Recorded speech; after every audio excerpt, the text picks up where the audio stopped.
नमस्कार दोस्तों, कैसे हैं आप सब लोग। मैं भावना RBL रोजगार भावना में स्वागत है आप सभी का। प्यारे दोस्तों, आज की कंडीशन ये है कि मैं PYQ और MCQ सॉल्व करवाने के लिए लैपटॉप होना चाहिए, ये कंप्यूटर होना चाहिए।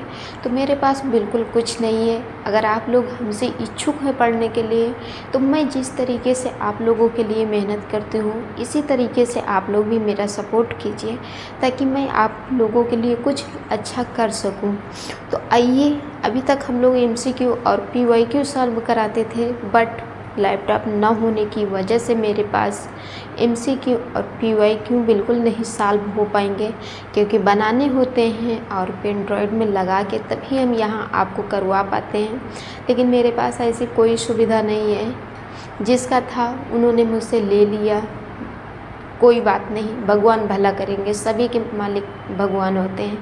तो हम अपनी मेहनत पे काबिलियत रखते हैं कि हम क्या कर सकते हैं, क्या नहीं कर सकते हैं। आप लोग मेरे अपमान का बदला कैसे लोगे वो आप लोगों के हाथ में है। आप मेरा सम्मान बढ़ाओगे, ये अपमान और मेरा नीचे करवाओगे। तो आइए, जो आज का टॉपिक है ये है संज्ञा। तो संज्ञा से हम लोग सीखते हैं, संज्ञा देखते हैं कि संज्ञा कितने प्रकार की होती हैं, और हर एक के अंदर जा के हम लोग अपने टॉपिक को, कंसेप्ट को अच्छे से क्लियर करेंगे। परिभाषा, उदाहरण, अर्थ, हर चीज़ देखेंगे। तो टॉपिक डालिए प्यारे दोस्तों, संज्ञा।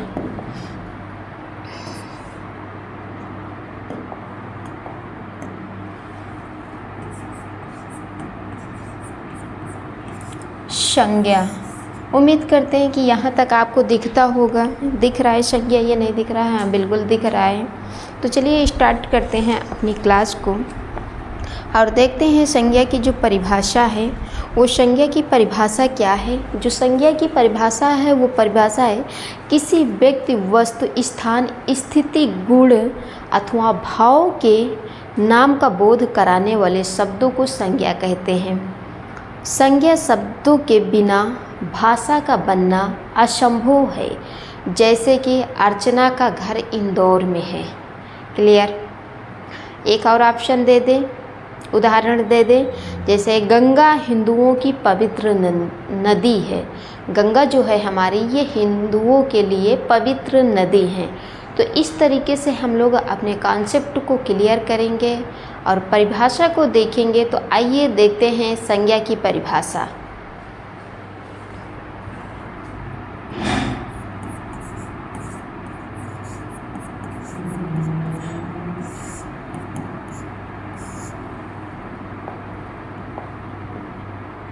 संज्ञा की परिभाषा क्या है? किसी व्यक्ति, वस्तु, स्थान, स्थिति,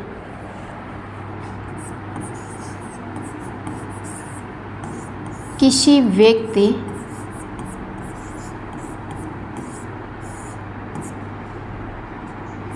वस्तु, स्थान,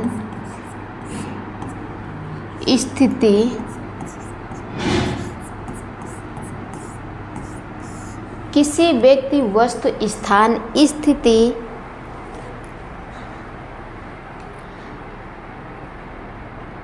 गुण अथवा भाव के नाम का, गुण अथवा भाव के नाम का बोध कराने वाले, नाम का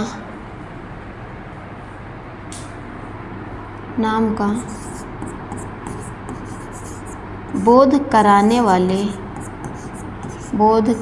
वाले शब्दों को संज्ञा कहते हैं। शब्दों को संज्ञा कहते हैं।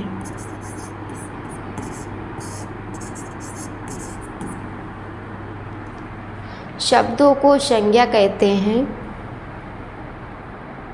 संज्ञा शब्दों के बिना भाषा का बनना असंभव है। संज्ञा शब्दों के बिना भाषा का बनना असंभव है।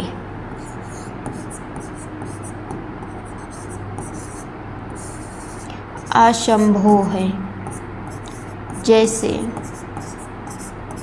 प्यारे साथियों, दुख इस बात का हो रहा है कि एंड मौके पे जब हम अच्छी खासी अपने बच्चों की तैयारी करवा रहे थे और इस टाइम पे मेरे साथ ऐसा व्यवहार हुआ है, ये अब क्या कहूँ मैं, कुछ नहीं कह सकती हूँ मैं अगले के लिए, लेकिन इसका जवाब आप लोग दोगे, आप अपनी सपोर्ट से दोगे।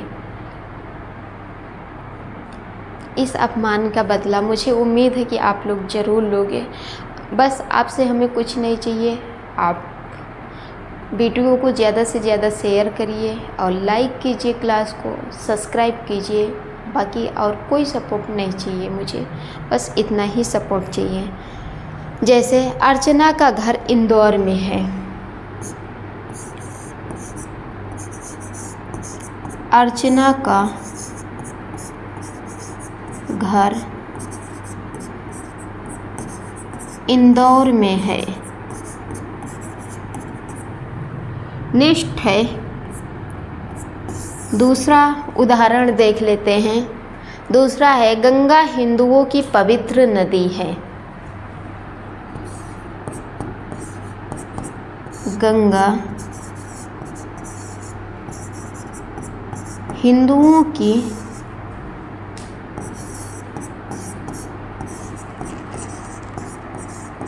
पवित्र नदी है।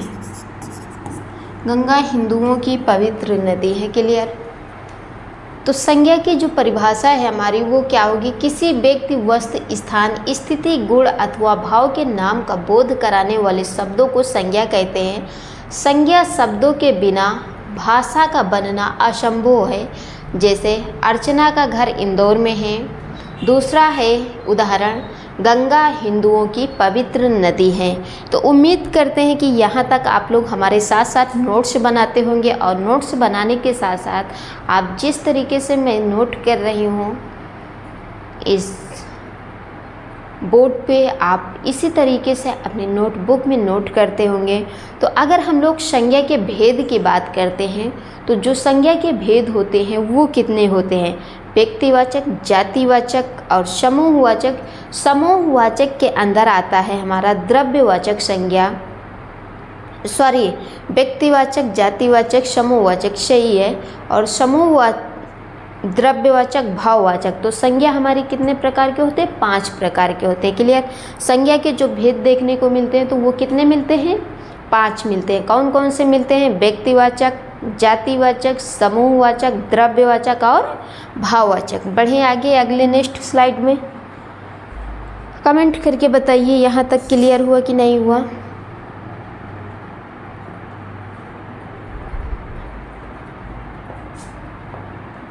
संज्ञा के भेद।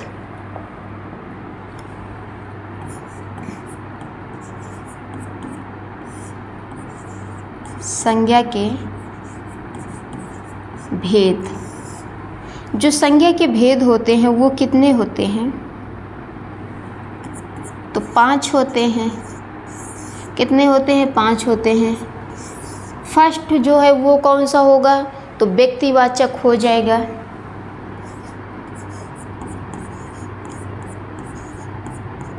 व्यक्तिवाचक। देन जो दूसरा होगा वो कौन सा हो जाएगा? व्यक्तिवाचक संज्ञा। दूसरा होगा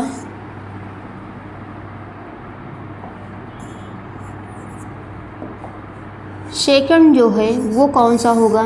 तो जातिवाचक संज्ञा हो जाएगा। जातिवाचक संज्ञा। तीसरा है हमारा समूहवाचक संज्ञा। समूहवाचक संज्ञा। चौथा है द्रव्यवाचक संज्ञा।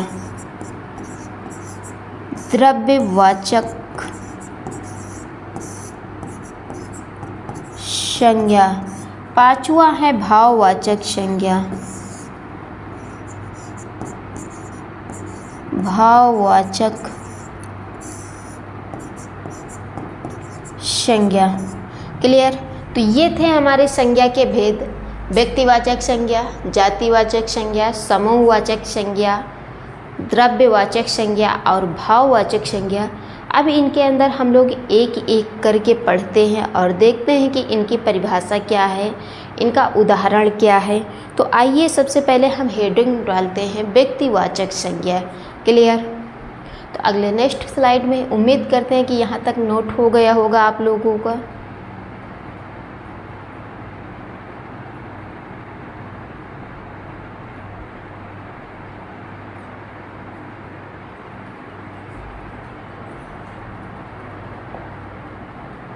हेडिंग डालते हैं व्यक्तिवाचक संज्ञा।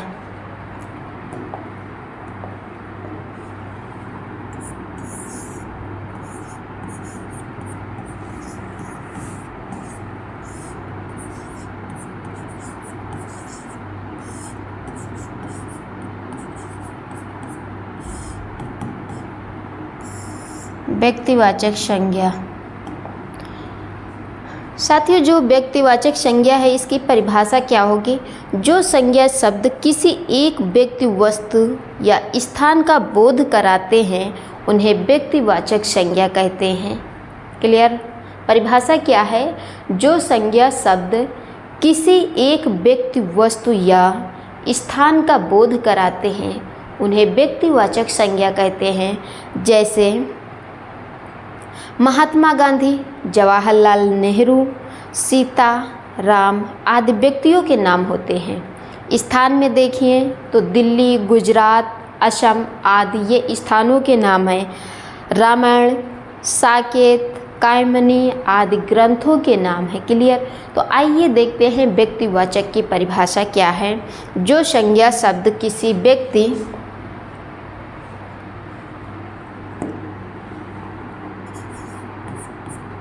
जो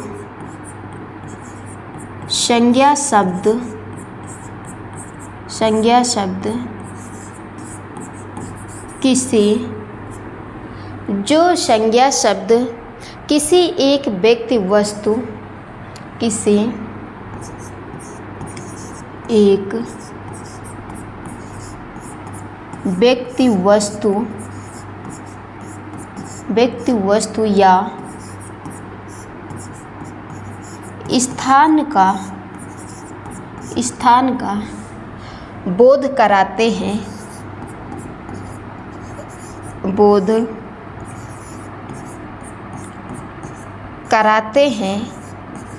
उन्हें व्यक्तिवाचक संज्ञा कहते हैं। उन्हें व्यक्तिवाचक संज्ञा कहते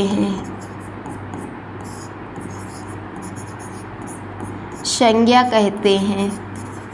परिभाषा क्या है? जो संज्ञा शब्द किसी एक व्यक्ति, वस्तु या स्थान का बोध कराते हैं उन्हें व्यक्तिवाचक संज्ञा कहते हैं।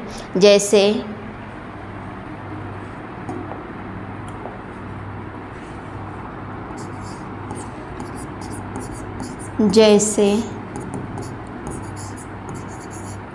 महात्मा गांधी और बताइए व्यक्ति के नाम। महात्मा गांधी, जवाहरलाल नेहरू,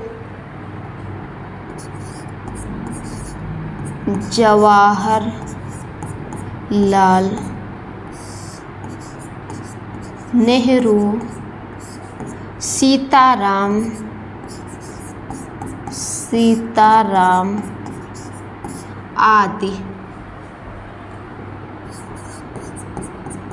तो ये किनके नाम हैं? व्यक्ति के नाम हैं। व्यक्ति के नाम। क्लियर। अब हम लोग अगर बात करते हैं व्यक्ति के नाम के बाद बात करते हैं तो स्थानों के नाम देख लेते हैं। स्थान में कौन कौन से आ जाएंगे? दिल्ली, गुजरात, असम आदि। जैसे में ही नेक्स्ट पॉइंट है स्थानों के नाम। दिल्ली, गुजरात, असम आदि। क्लियर। हम लोग व्यक्तियों के नाम देखे हैं, स्थानों के नाम देखे हैं। अब इसके जस्ट बाद जो नाम देखेंगे वो ग्रंथों के नाम देखेंगे। तीसरे उदाहरण में क्या देखेंगे? ग्रंथों के नाम। ग्रंथों के नाम बताइए कौन कौन से होंगे? तो ग्रंथों के जो नाम होंगे वो हो जाएगा साकेत, कामायनी,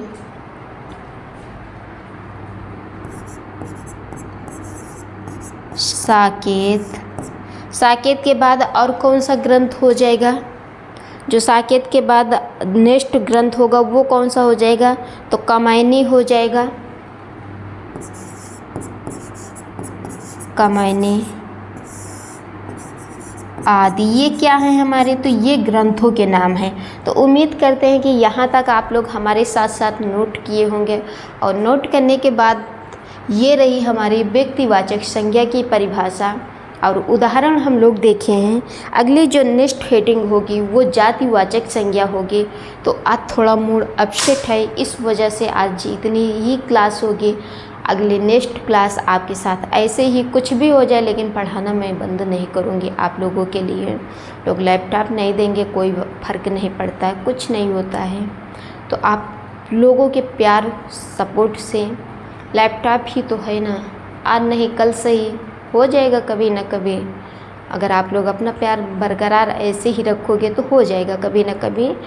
हम लोग इसी तरीके से अपनी तैयारी को करेंगे, थ्योरी करेंगे। जब थ्योरी आपके पास रहेगी तो आपका कॉन्सेप्ट क्लियर रहेगा। ज़रूरी नहीं है कि एमसीक्यू और पीवाईक्यू ही हम लोग सॉल्व करें। तो आज की क्लास यहीं तक, मिलते हैं अगले नेक्स्ट क्लास में। तब तक के लिए अपना और अपने परिवार का ध्यान रखिए। Thank you so much. जय हिंद, जय भारत।